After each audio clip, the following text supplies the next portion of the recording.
Hello hi. Hi. పేరేంటి? దివ్య. దివ్య గారు. దివ్య అయితే ఇప్పుడు రీసెంట్ గా చిరంజీవి గారు చేసిన కామెంట్స్ కి చిన్మయ్య గారు రెస్పాండ్ అవడం జరిగింది. దాని మీద మీ ఒపీనియన్ ఏంటి? ఆమె చిటికి వాటికి పెద్దానికి రియాక్ట్ అవుతుంది. ఎందుకు రియాక్ట్ అవుతుందో అర్థం కాదు. పోనీ ఒక విషయం, ఈ ఒక్క జస్ట్ ఇలా పెట్టేసి వెళ్ళిపోతుంది. తర్వాత దాన్ని పట్టించుకోదు. అసలు ఏం జరిగిందో ఆమెకు అనవసరం. ఇంకా రియాక్ట్ అయ్యి వెళ్ళిపోతుంటది. దానివల్ల ఏం లాభమో అర్థం కావట్లేదు. బట్ దీని పరంగా నేనేం చెప్పాలనుకుంటే, ఆమె రియాక్ట్ అయింది కదా అని చెప్పేసి మనం రియాక్ట్ అవుతూ వెళ్తుంటే కూడా వరస్ట్ అయిపోతుంది. ఎందుకంటే ఆమె రియాక్ట్ అయ్యి ఒక ట్విట్టర్లో ఒకటి పెట్టేసి వెళ్ళిపోద్ది పోస్ట్. దీని మీద మనం రియాక్ట్ అవుతాం. దీని మీద మనం రియాక్ట్ అయితే ఆమె మీద కేసులు పడవు, మన మీద పడుతుంటాయి. అదేందో నాకు అర్థం కాదు. ఆమె ఎలాగ పోరాటం చేస్తున్నాం, మనం కూడా అలానే పోరాటం చేస్తున్నాం. మరి మా మీద ఎందుకు కేసులు? నాకు అర్థం కావట్లేదు. చెప్పండి, మేమేమైనా తప్పులు మాట్లాడామా? ఎవరినైనా పర్సనల్గా అటాక్ చేసామా? లేదే ఉన్నది వాళ్ళలాగా మా ఫ్రీడమ్ అని చెప్పి వాళ్ళు ఎట్లా మాట్లాడారు.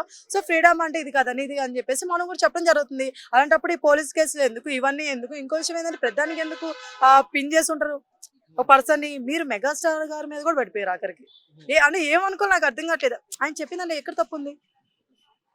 ఎగ్జాంపుల్ మిర్రర్ తీసుకొచ్చారండి. మిర్రర్ తీసుకొచ్చినా కూడా మీకు అర్థం కాలేదంటే మీరు వెళ్ళేసి మిర్రర్ ముందు చూసుకోవాల్సిందే.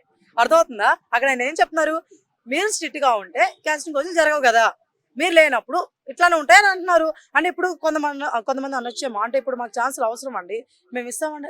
రాంగ్ కదండి అది. మూవీలో నిజంగా అలా జరుగుతుంది అనుకుంటారా? నేను విషయం చెప్తా, ఒక్కవేళ నేను నిజంగా ఫీల్డ్కి వెళ్ళాల్సి వస్తే ఫేమ్ అయ్యే వెళ్తాను తప్ప, నన్ను ఎవరు టచ్ చేయని ఒక సిచ్యువేషన్ క్రియేట్ చేసుకుని వెళ్తాను తప్ప, ఇలా వెళ్ళిపోవడాలు ఇట్లా చేసేయడాలు అంత లేదండి, అవసరం లేదు. అర్థమవుతుందా? ఇంకో విషయం, ఒకప్పుడు వేరు ఇప్పుడు వేరు. అర్థమవుతుందా? ఇప్పుడు జనరేషన్ చాలా వేరు ఉందండి. కొత్త కొత్త డైరెక్టర్లు వస్తున్నారు, కొత్త యాక్టర్లు తీసుకొస్తున్నారు, తెలుగు వాళ్ళని, అమ్మాయిలు కానీ ఎవరైనా సరే. వాళ్ళు ఎక్కడ ఏం జరగట్లేదండి ఎవరికి. అర్థమవుతుందా? ఎందుకంటే సినిమా అనేది చాలా ఏమంటారు, రాజకీయం నుంచి బయట పడింది చాలా వరకు, నాకు తెలిసినంత వరకు అయితే. అయితే ఇక్కడ చిన్మయ్య గారిని ఎలా చూస్తారు? ఇలా ప్రతిదానికి రెస్పాండ్ అయ్యి మొన్న అనసూయ గారి కూడా సపోర్ట్, ఇట్లా అంటే సెలబ్రిటీలు లేదండి అయితేనే ఇలా రెస్పాండ్ అవ్వటం జరుగుతుంది, మిగతా విషయాల మీద రెస్పాండ్ అవ్వట్లేదు. అంటే వార్తల్లోకి నిలవడానికి ఇదంతా లేదండి, మిగతా విషయాలు కూడా అవుతుంటారు. తను ఈ విషయం చెప్పుకోవాల్సిందే. ఆమె మిగతా విషయాలు కూడా అవుతుంది కాదనట్లేదు. కానీ ఆమె రియాక్ట్ అయ్యేది బయట విషయాల మీద రియాక్ట్ అయినప్పుడు చాలా రెస్పెక్ట్ ఆమె మీద పెరుగుతుంది నాకు. కాకపోతే ఇక్కడ విషయాల మీద మాత్రం అంటే ఏది పడితే అది రాసి వెళ్ళిపోద్ది. ఒక్కసారి ఆ వీడియోని, ఒక పర్సన్ గురించి మీరు మాట్లాడేటప్పుడు ఒకసారి ఆ వీడియోని 10 సార్లు వినండి, 10 సార్లు చూడండి. దాంట్లో తప్పు ఉందా, దాంట్లో ఏమైనా నిజం ఉందా, అబద్ధం ఉందా, ఎంత మాత్రం కరెక్ట్, మనం రియాక్ట్ అయ్యేటప్పుడు ఎంతవరకు రియాక్ట్ అవ్వాలి, ఇది తెలుసుకొని రియాక్ట్ అయితే చాలా బాగుంటుందని నా ఫీలింగ్ అండి. చిన్మయ్య గారు ఇంకోసారి మీరు రియాక్ట్ అయ్యేటప్పుడు చూసి రియాక్ట్ అవ్వండి. ఇష్ట ప్రకారం ప్లీజ్ ఏదో చూసేసి టక్కుమని ట్వీట్ పెట్టేసి వదిలేసేయడాలు ఇలా చెయ్యొద్దు ప్లీజ్. ఎందుకంటే ఆయన మాట్లాడిన మాటలు చాలా నిజాలు ఉన్నాయి. అర్థమవుతుందా? మనం ఏదైనా ఇప్పుడు మీరు ఏదో అడిగారని చెప్పి నేను ఓకే చేస్తానే కదా నేను పోయేది. నేనెందుకు ఏమంటారు, నా మనస్తత్వాన్ని దించేసుకొని మీకు ఎందుకు ఇవ్వాలి నేను? అర్థమవుతుందా? సో అలా చేయొద్దు అని చెప్తున్నారు. సో దానికి పెద్దానికి రియాక్ట్ అవ్వడం మానేసేయండి ప్లీజ్. చాలా ఉన్నాయి బయట సిచ్యువేషన్స్, వీటి మీద ఏంది మీకు నాకు అర్థం కావట్లేదు. రూపాయి ఇచ్చిద్దే మీకు? పోనీ ఎవరికైనా మంచి చెప్పాలని వస్తున్నారు, దీనివల్ల లేనే లేదండి. దీనివల్ల మీరు చెప్పడం వల్ల, మీరు ట్వీట్ చేయడం వల్ల దీంట్లో మంచి ఎక్కడ లేదు, చెడు ఎక్కడ లేదు. అర్థమవుతుందా? Sorry. Okay, thank you. Recent గా చిన్మయ్య గారు మళ్ళీ చిరంజీవి గారు చేసిన కామెంట్స్ మీద రెస్పాండ్ అవ్వడం జరిగింది. సో ఏం చెప్తారు? ఆమెకి ఉన్న కాంచి ఏం పర్లేదేమో, లేకపోతే వర్క్ లేదేమో, సినిమా మూవీస్లో డబ్బింగ్ చేసుకునే ఏమి లేవో అని అనుకుంటున్నాం. ఎందుకంటే మొన్నటిదా శివాజీ గారిని గెలికింది, ఇప్పుడు చిరంజీవి గారి మీద పడ్డది. ఆయన ఏమన్నాడు, ఇండస్ట్రీ అనేది ఒక అద్దం లాంటిది, మనం అద్దంలో ఎలా చూసుకుంటే అలానే కనపడతాం, నవ్వుతూ చూసుకుంటే నవ్వుతూ, కోపం చూస్తూ కోపంగానే కనపడతాం. ఆయన చెప్పింది మంచిదే, మంచి విషయమే. ఇండస్ట్రీలో ఉన్నప్పుడు మంచిగా ఉండాలి, మన మీద మనకి నమ్మకం ఉండాలి, పద్ధతిగా ఉండాలి, మన వరకు మనం చేసుకుంటూ పోవాలి. అప్పుడే అవకాశాలు వస్తాయి, ఏదైనా చేయగలం. అంతేగాని ఇండస్ట్రీలో ఉన్న వాళ్ళందరినీ గెలకటం, పెద్ద స్థాయి వ్యక్తి నుంచి చిన్న స్థాయి వరకు అందరినీ గెలకటం, ట్వీట్లు పెట్టడం, అంటే ఇండస్ట్రీలో మొత్తం మనమే తప్పు, లేకపోతే ఎక్కడ తప్పు జరిగినా వచ్చేస్తా, ఆ మహిళా సంఘానికి అధ్యక్షురాలు అన్నట్లు బిహేవ్ చేస్తుందామా? ఆమె చేస్తుంది అయితే రాంగ్. అట్లయితే ఫస్ట్ వాళ్ళ ఆయన్నే క్వశ్చన్ చేయాలి, వాళ్ళ ఆయన్నే అనాలి. మొన్న రీసెంట్గా ఒక మూవీ తీశాడు, థియేటర్లో ఒక అమ్మాయి నేను చున్నీ తీసి ఇలా ఫేస్ చేస్తా, అలా ఫేస్ చేయాలనుంది, అది ఇది అన్నది. అది కరెక్ట్ కాదు కదా, అది కరెక్ట్ కాదని చెప్పాలి కదా. క్లాప్స్ కొడుతుండేది. ఇలా ప్రతిదానికి రెస్పాండ్ అవటాన్ని ఎలా చూస్తారు?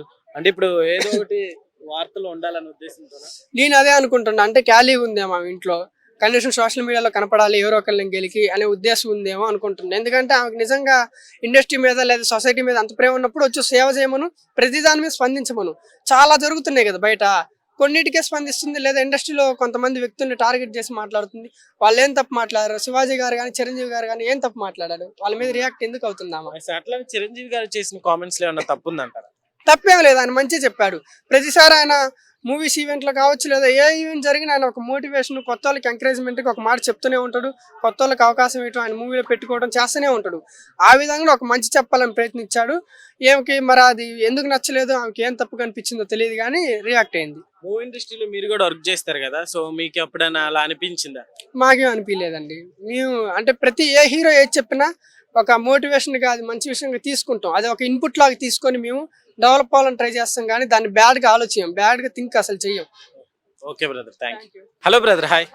Hi bro. ఇప్పుడు చిరంజీవి గారు చేసిన కొన్ని కామెంట్స్ కి చిన్మయి గారు రెస్పాండ్ అవ్వడం జరిగింది. సో మీ ఒపీనియన్? అంటే దాని గురించి అంటే పాజిటివ్ ఉంది, నెగిటివ్ ఉంది బ్రో. యాక్చువల్గా ఆమె అట్లా అనడం కొద్దిగా పాజిటివ్ ఉంది, కొద్దిగా నెగిటివ్ ఉంది. కొన్ని మంది ఉంటారు, లేడీస్ ఉంటారులే, కానీ అందరూ అట్లానేం కాదు. ఆ లెక్కను చూసుకుంటే ఇండస్ట్రీలో లేడీసే ఆధిపత్యంలో ఉండాలా, అట్లానే కాదు కదా. చిరంజీవి ఇండస్ట్రీ గురించి మంచిగా చెప్పిండు. అంటే ఎప్పటి నుంచి ఇట్లుంది అట్లుంది అనేసి మంచిగా చెప్పిండు. కానీ చిన్మయి ఏంటంటే కమిట్మెంట్ ఇస్తేనే ఇట్లా తీసుకుంటున్నారు, ఇదైతున్నారు సింగర్ కానీ అనేసి అన్నది. ఆ లెక్కను చూసుకుంటే ఆమె ఎంతమందికి కమిట్ ఇచ్చింది అనేది అదొక నెగిటివ్ వేలో ఉంది. మనం అది మాట్లాడకూడదు, తప్పు విషయం. అంటే ఇంకో ఎట్లా ఉంది అంటే ఇప్పుడు ప్రతి దానికి ఇలా చిన్మయి గారు రెస్పాండ్ అవటం ఎలా చూస్తారు? అంటే సెలబ్రిటీలకి ఏదైనా ఇట్లా బయటకు వచ్చి చెప్తేనే ఇలా రెస్పాండ్ అవుతున్నారు అంటే వార్తల్లో నిలవడానికి ఇదంతా చేస్తున్నారు అనుకోవచ్చు. మేబీ కావచ్చు బ్రో. అంటే వాళ్ళ ఫేమ్ అనేది తగ్గిపోతా ఉన్నా కానీ కొద్దిగా ఇప్పుడు పాపులర్ వాళ్ళ మీద మనం నెగిటివ్ గా స్ప్రెడ్ చేసినాం అనుకో, కొంచెం అయిపోచ్చే అవకాశం ఉంటది. జనం కూడా చూస్తారు కదా. ఇప్పుడు కమిట్మెంట్ అనేది అది ఇండస్ట్రీలో అనేది కామన్ అనేం కాదులే, కానీ కొన్ని చోట్ల ఉండొచ్చు, కొన్ని చోట్ల ఉండకపోవచ్చు అనమాట. ఇప్పుడు చిరంజీవి గారు చెప్పిన దాంట్లో ఏమన్నా తప్పే ఉందంట? తప్పేం లేదు భయ్యా. ఆయన పాజిటివ్ గా మాట్లాడతాడు ఎప్పుడైనా కానీ. ఇప్పుడైనా కాదు, ఎప్పుడైనా కానీ పాజిటివ్ గా మాట్లాడతాడు. చూస్తూనే ఉంటా. మొన్న ఈ మధ్య కూడా శంకర్ వరప్రసాద్ వచ్చింది ఆ సినిమా, పోయినా మస్తు అనిపించింది, బాగా వచ్చింది సినిమా కూడా. కొంతమంది ఇలా అంటున్నారు కదా, అంటే చిరంజీవి గారు ఒక స్టార్, ఆయన ఎవరు అనరు, ఆయన దగ్గర ఫుల్ పైసలు ఉన్నాయి, సో కొత్తగా వచ్చే వాళ్ళని అంటారు, కానీ అవన్నీ చిరంజీవి గారికి ఎలా తెలుసు అని అట్లా అంటున్నారు కదా. సో వాటి మీద అట్లేం లేదు, ఏదన్నా టాలెంట్ బ్రో, టాలెంట్ ఉండాలా. మనకి ఇండస్ట్రీలో కొద్ది గొప్ప పరిచయాలు ఉండాలా. మన టాలెంట్ నలుగురు గుర్తించాలంటే మనకంటూ ఒక యూనిక్ వేలో స్పెషల్ ఉండాలా, అంతే తప్ప అంతకుమించి ఏమి ఉండదు బ్రో. ఈ కమిట్మెంట్స్ అనేది లైట్ బ్రో. అది అంతా కూడా కొంతమంది పాజిటివ్ చెప్తారు, కొంతమంది నెగిటివ్ చెప్తారు అనమాట. అది మనం తీసుకున్న దాన్ని బట్టి ఉంటుంది.